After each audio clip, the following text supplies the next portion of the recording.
ada bertemu lagi di pertemuan kelima hari ini. Pak masih mau tunggu temannya atau kita mulai saja? Mulai saja, Bu. Mulai saja, Dek.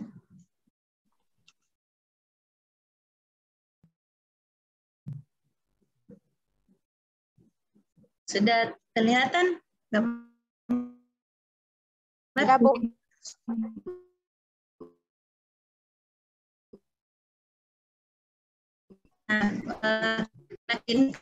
Administrasi pembangunan negara. Jadi kita lebih ke arah pemerintahan. Nah, salah satunya itu bagaimana sih pengadaan dan seleksi SDM itu di lingkup pemerintahan. Nah, kalau di lingkup pemerintahan itu semua berdasar pada peraturan pemerintah nomor 11 tahun 2017 tentang manajemen PNS. Nah, dalam manajemen PNS itu ada beberapa hal. Di sini ada 14 hal yang diatur dalam manajemen PNS itu.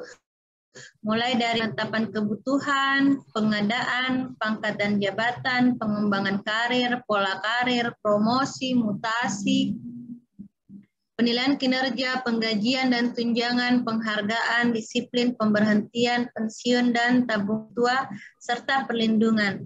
Nanti ini akan kita bahas juga, tapi nanti. Nah, di sini untuk yang pertama itu dilakukan penyusunan dan penetapan kebutuhan. Ini ada mata kuliahnya sendiri.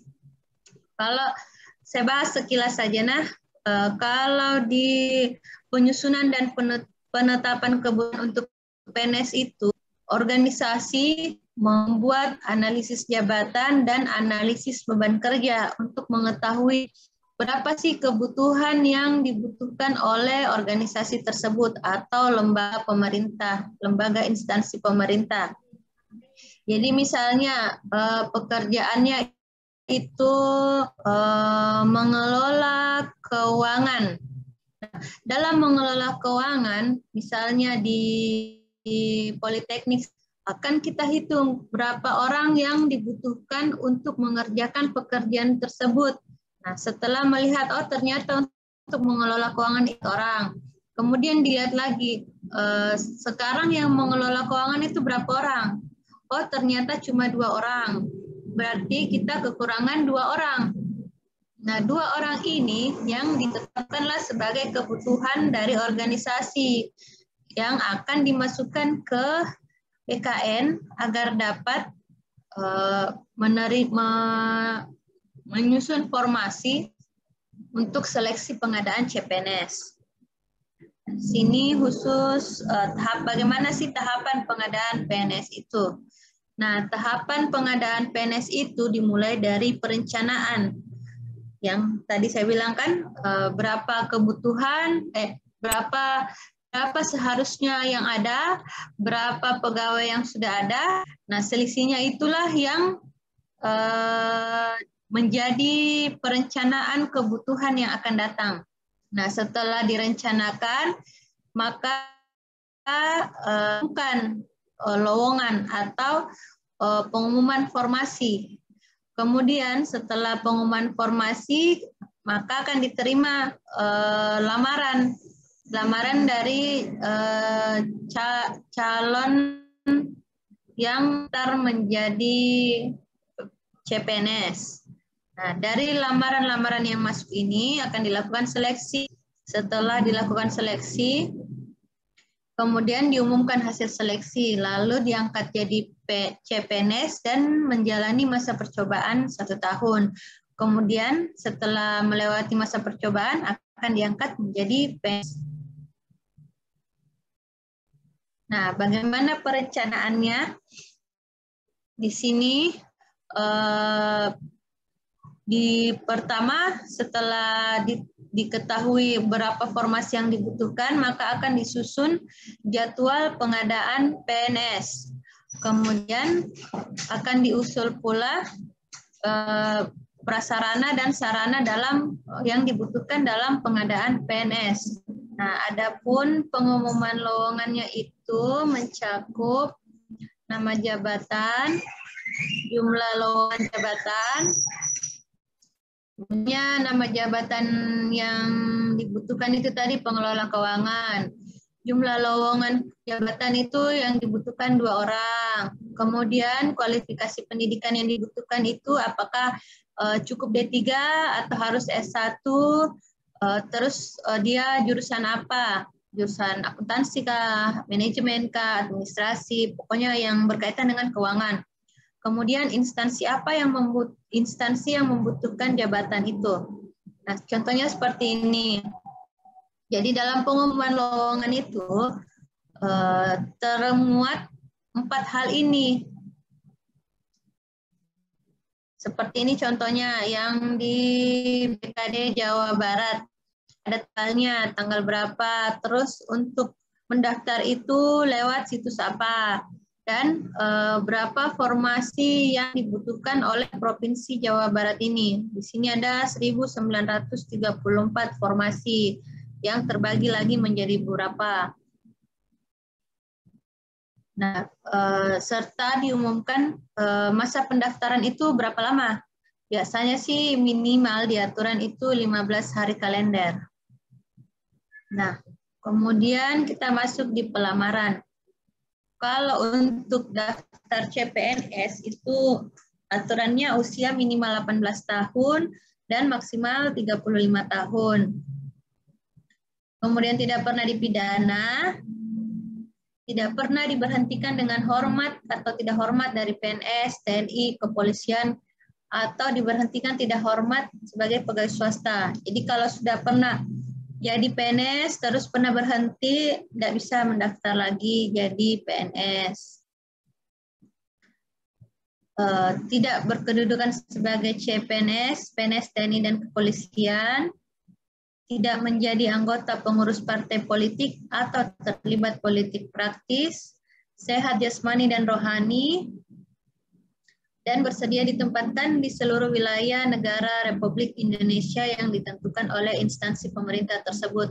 Jadi bisa saja kita melamar di Kementerian Keuangan, tapi pas dinyatakan lulus, itu kita tanda tangan surat bersedia ditempatkan di seluruh wilayah negara Republik Indonesia. Nanti terserah Kementerian Keuangan mau tempatkan kita di mana, atau misalnya setelah 2 tahun bekerja di Makassar dipindahkan ke Surabaya, ke Jakarta, atau di Papua. Nah, itu resiko jadi PNS.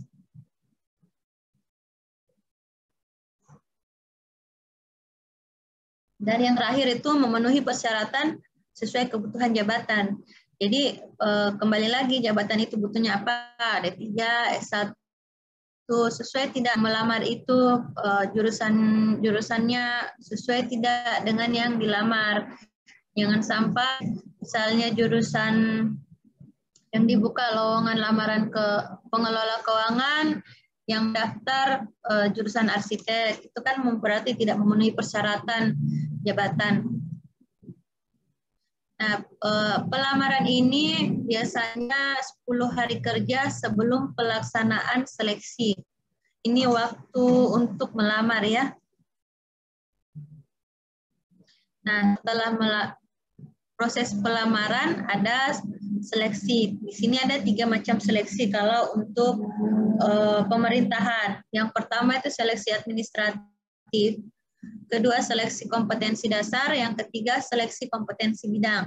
Nah, kalau seleksi administratif itu di berkas. Kalau sekarang kan sistemnya sudah online. Jadi pas kita memasukkan berkas, itu diupload semua berkas-berkasnya, nanti akan muncul pengumuman apakah kita lulus seleksi administratif. Kemarin itu yang terjadi ada orang yang melamar di beberapa instansi. Itu tidak ada masalah sebenarnya. Tapi dia menggunakan materi. Jadi misalnya itu kan saat melamar itu kita membuat surat pernyataan yang ditandatangani pakai materai. Nah, orang ini sudah menggunakan materai, tanda tangan, kemudian dia buat lamaran lagi untuk misalnya tadi Kementerian Keuangan, yang berikutnya untuk Kementerian Perhubungan. Nah, materai yang tadi dari surat pernyataan di Kementerian Keuangan itu dicabut, terus ditempel di surat pernyataan yang baru untuk Kementerian Perhubungan. Jadi satu materai untuk dua pernyataan. Mungkin dia kan berpikir ini kan sistemnya online, jadi berkas nggak dikirim daripada rugi beli materai 2 kali dan sebagainya. Akhirnya dia tidak lulus berkas di kedua-duanya karena ternyata di materai itu ada nomor seri, dan nomor seri yang pertama itu sudah terdaftar di lowongan yang Kementerian Keuangan, anggaplah ya. Dan kemudian dia buka lagi, dia pasang lagi di lowongan yang satu. Alhasil dia terdeteksi menggunakan materainya itu terdeteksi nomor serinya, nomor seri yang sama dalam dua lowongan. Akhirnya dia tidak lulus berkas. Mungkin orang pikir kan, kan cuma diupload, cuma dilihat kok sampai saya ditahu. Cuma mungkin sistemnya juga sudah canggih sampai materai yang digunakan berulang pun bisa deteksi. Kemudian yaitu sudah seleksi administratif, itu seleksi kompetensi dasar. Nah, disinilah yang sekarang ini lagi berlangsung. Jadi CPNS di tempat-tempat yang sudah ditentukan. Nah, SKD ini dilaksanakan oleh BKN. Nah, SKD ini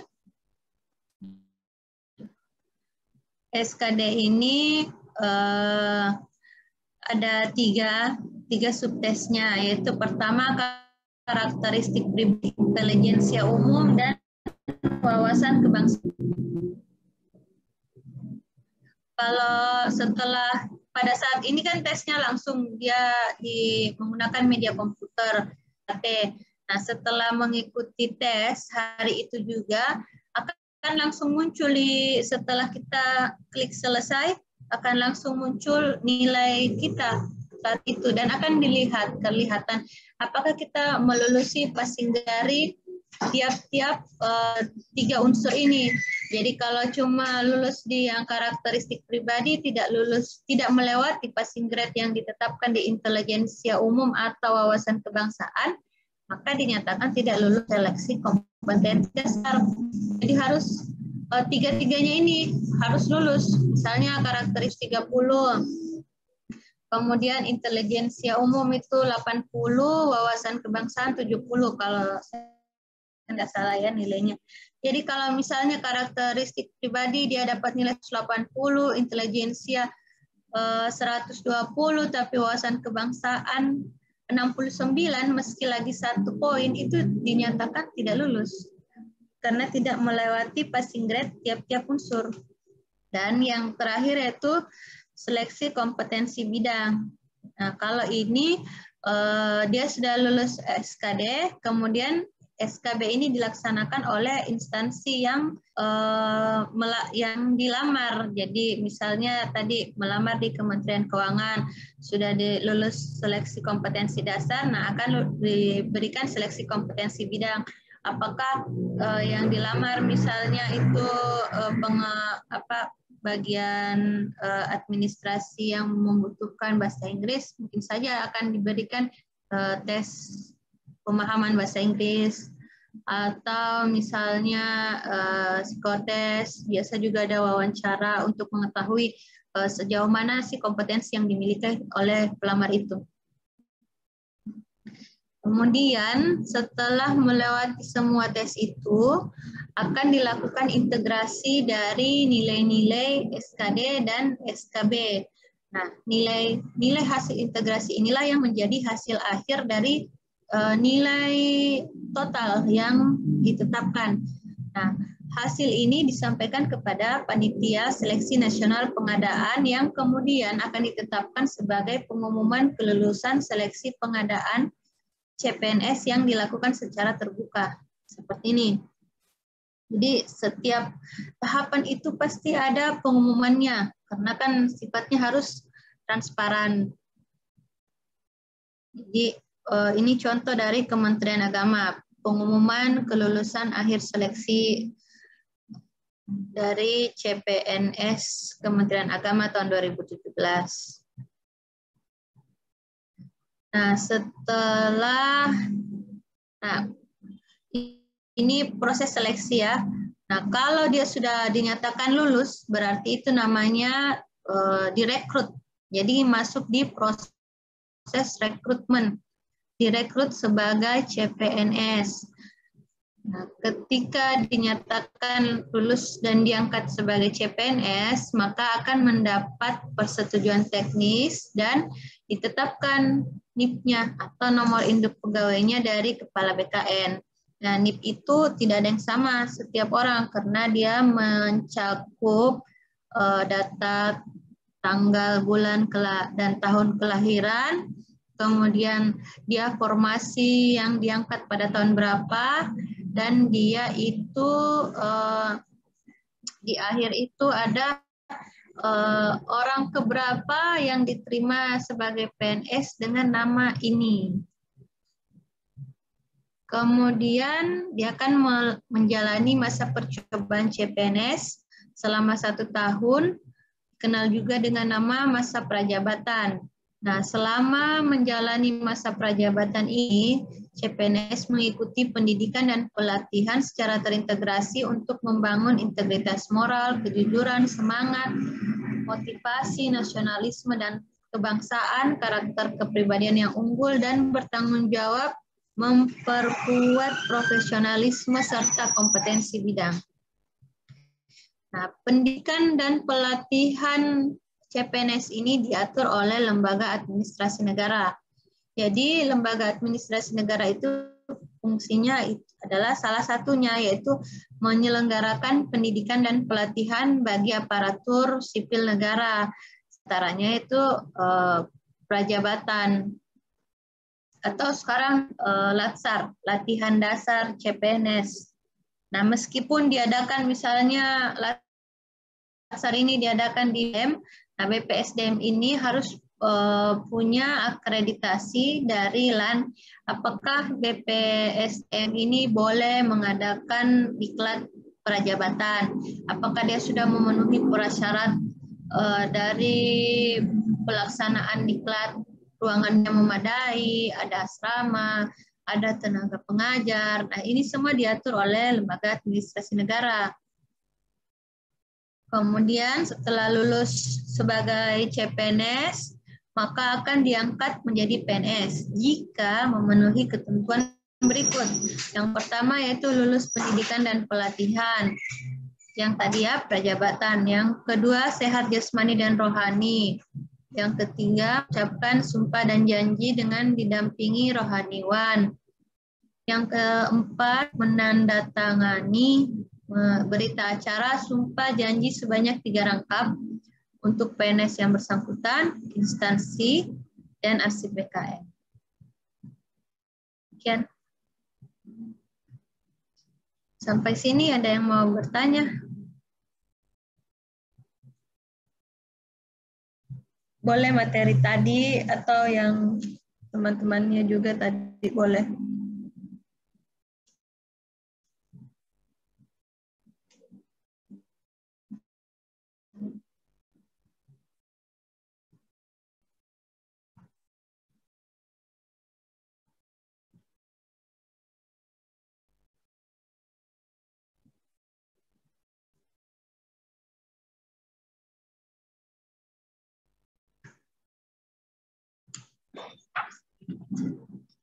Mengerti Ji semua?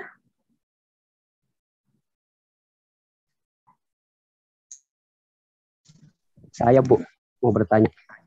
Iya. Itu Bu yang tentang passing grade tadi. Passing grade. Iya. Iya, itu Bu, kan kita bilang harus cocok dengan passing grade-nya minimal. Jadi kalau misalnya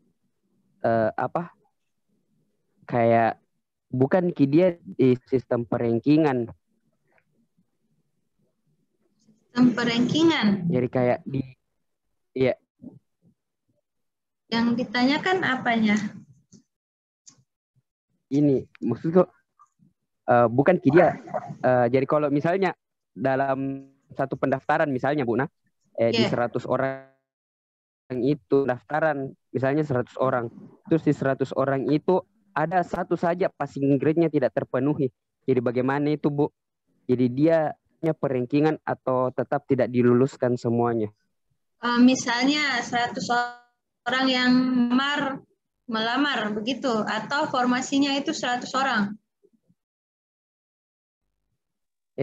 Iya Bu, yang melamar. Jadi kalau misalnya 100 orang yang melamar, terus di 100 orang itu ada satu pastinya tidak terpenuhi. Jadi dia itu semua tidak orang diluluskan Ibu atau nggak ada yang lulus. Dia ya makasih Bu. Ya, jadi misalnya formasinya itu butuhnya 5 orang. Terus yang mendaftar itu yang melamar 100 orang. Nah, di antara 100 orang ini tidak ada satupun yang lulus passing grade. Ya sudah, tidak ada yang lulus di formasi itu. Tapi kalau misalnya yang lulus itu ada 10 orang, sedangkan yang dibutuhkan formasinya itu 5, maka akan di ranking. Tapi orang ini harus lulus passing grade ya. Jadi akan di ranking, yang dipilih yaitu 5 nilai tertinggi. Misalnya, tapi kalau instansinya itu masih ada seleksi berikutnya, SKB, biasanya dari instansi akan menetapkan berapa orang maksimal yang akan dia seleksi. Misalnya dari 5 formasi, dia mau seleksi 8 orang. Jadi 8 ranking teratas yang diambil. Jadi meskipun 10 yang lulus passing grade, 2 ini akan tidak lanjut ke seleksi berikutnya karena instansi cuma mengambil, kalau tidak salah sih seperti setengah lagi dari formasi yang ditetapkan, dua kali atau misalnya 5 berarti 10 yang diambil. Atau misalnya 2, berarti yang diseleksi itu mungkin 4, karena ada sih aturannya, karena semakin banyak yang masuk di seleksi berikutnya akan semakin besar biaya yang di instansi tersebut. Karena saat mengikuti SKB maka itu biasanya tesnya berlangsung dari pagi sampai sore. Nah, itu ada yang tes ini dikasih makan siang, dikasih snack, belum lagi lembar jawaban, panitia pengawas, yang wawancara, itu semua ada anggarannya. Jadi instansi itu boleh mengapa jumlah yang akan diikutkan ke seleksi berikutnya. Meski 10 orang itu lulus passing grade, tapi tidak semua akan lanjut ke seleksi berikutnya. Yang dipilih hanya yang nilai-nilai teratas. Seperti itu. Makasih Bu. Iya. Adalah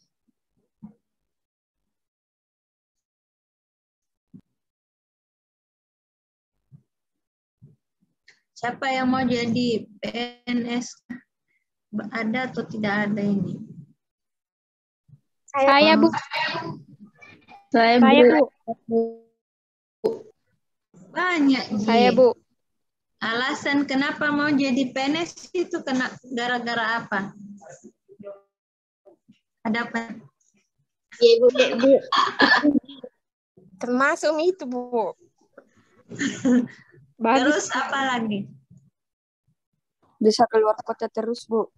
Keluar kota terus? Siapa yang bilang PNS keluar kota? Tidak, Bu. Saya banggakan orang tua, Bu. Maksudnya, Bu, kalau ada pelatihan tuh, Bu, biasa di luar kota, Bu. Ya, dinas plus liburan. Iya, Bu. Terus apa lagi? Pensiun, bisa dinas, keluar kota. Jangan Bu, mungkin. Oh, tukinnya. Tapi tidak semua ada tukinnya. Nah, kalau Pemkot itu tidak ada, Kak.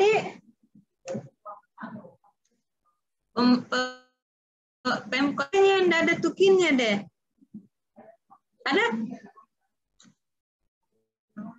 Tunjangan apa itu istilahnya dia? Ya, kalau di daerah itu tukin itu kalau instansi vertikal itu ada aturannya tersendiri. Kalau daerah itu misalnya Goa, Bulukumba, itu mereka pengannya itu berdasarkan PAD-nya, pendapatan asli daerah. Makin tinggi pendapatan asli daerah, maka tunjangan kinerjanya. Tapi kalau pendapatan asli daerahnya rendah, maka tunjangan kinerjanya juga akan rendah. Jadi bisa saja tunjangan kinerjanya jadi 300.000 atau 500.000 dengan pemerintah pusat. Karena dia bergantung pada anggaran asli daerah. Sedangkan kalau instansi vertikal seperti ini bergantung darat. Jadi dia tidak nilainya itu sudah fix, tidak bergantung seperti daerah dari pendapatan. Terus yang mau jadi PNS apalagi alasannya? Mungkin dinas, apalagi tadi itu pensiun.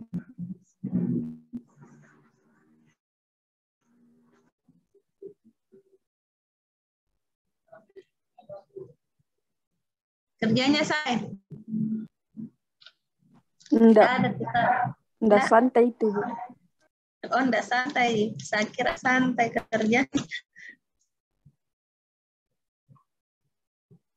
Tapi kalau kerja di swastanya malah lebih besar loh dari PNS.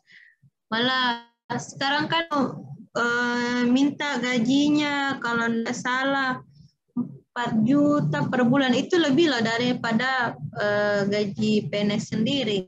Gaji dasar PNS itu tunjangan berkisar paling rendah ada 2 juta Dek. Gaji PNS, gaji golongan 2 Dek, ada yang 2 juta loh gaji yang kalau tamatan SMA itu gajinya masih 2 jutaan. Buat tunjangan ya, gaji namanya gaji pokok. Nanti gaji pokok itu yang ditambah ada tunjangan beras, tunjangan suami atau istri, tunjangan anak,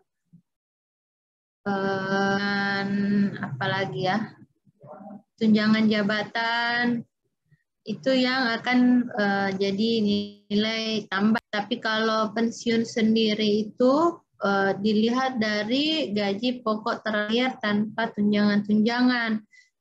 Dan itu 75% dari gaji pokok. Jadi tidak banyak. Kalau misalnya dia pensiun pas gajinya 5 juta lah. Itu pun kalau dia golongan 4. Ya pensiunnya 75% 5 juta yang diterima. Terus kalau dia pensiun, dia meninggal, misalnya pensiunnya 75%, dari 5 juta, anggaplah 4 juta. Terus dia meninggal, ternyata istrinya 4. Ya dibagi lagi, tiap istri akhirnya dapat 1 juta.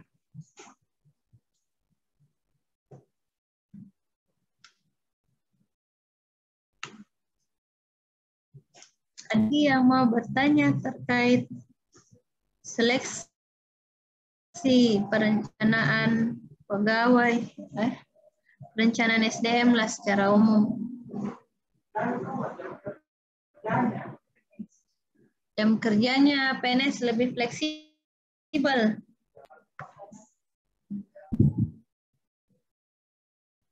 Kalau swasta itu gajinya bisa lebih besar, tapi bisa juga tuntutan kerjanya juga besar, kayak ada yang pagi-pagi lihat matahari, pulang juga sudah tidak ada matahari.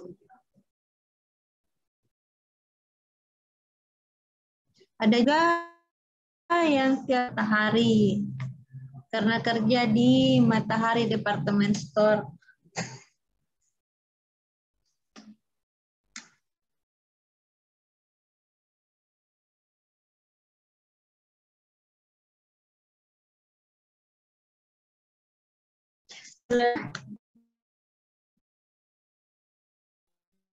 Ya, Bu. Di Muhammad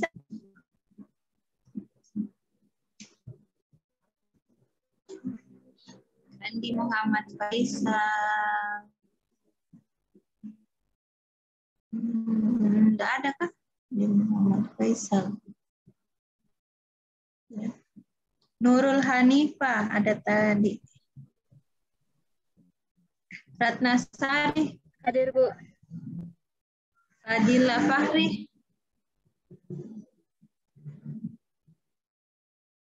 Ada Devi Anggraini. Ada Muhammad Bagus Nugroho.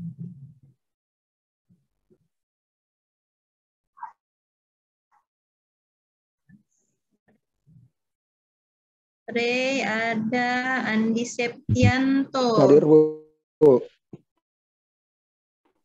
Hadir Wanda, ada Anissa, ada Dewi Aprianti, Dewi, ada.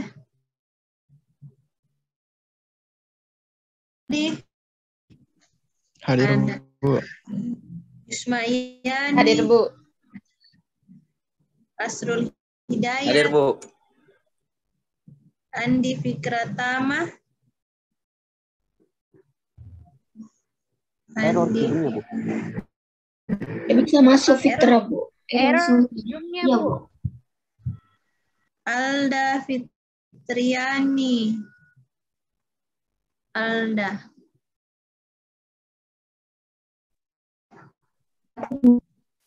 Sakit? Iya, Bu. Andi Audia Asar. Ada. Yunita ada. Muhammad Amrian ada. Amira Dwi Fadia Alam. Saya, Bu. Ada. Citra ada. Sulfahmi. Hadir, Bu. Nur Hadis. Hadir, Bu. Hadir, Bu. Mufaisal. Jelek mungkin jaringan itu. Dewi. Ada tadi kah? Tidak ada kabarnya.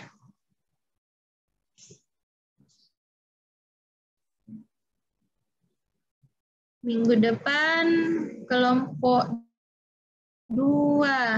Ada Ji anggotanya kelompok 2 hari ini. Hadir, Bu. Saya, Bu. Jadi Tadi Indah, Bu. ya itu kan materinya ada yang saya sampaikan poin-poinnya. Kita tambah-tambah nih, tapi intinya poin-poin yang saya sampaikan itu harus ada. Nah, Bu. Ya, Bu. terkait yang tadi perencanaan SDM, ada yang mau bertanya? Nanti slide-nya boleh dibagikan di grup. Nah, Iya, Bu.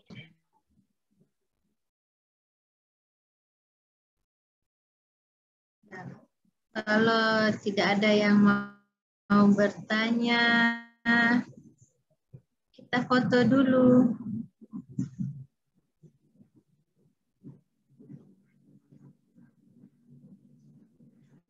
Bu, mau bertanya, Bu? Oke, Di kelompok mana saya, Bu? Tidak masuk ke minggu lalu. belum ada. Nanti kelompok setelah UTS. Oh iya, Bu.